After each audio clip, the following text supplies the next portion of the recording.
બે ત્રણ નાખ્યા છે. હા એમ તો ઓલા જમા જાય.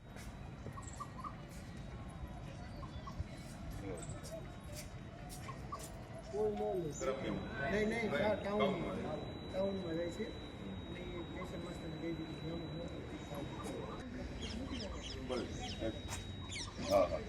બે ત્રણ નાખ્યા છે. હા એમ તો ઓલા જમા ગયા છે ત્યાં તમારે ઓલા સરપંચ ની બધા આવી ગયા છે.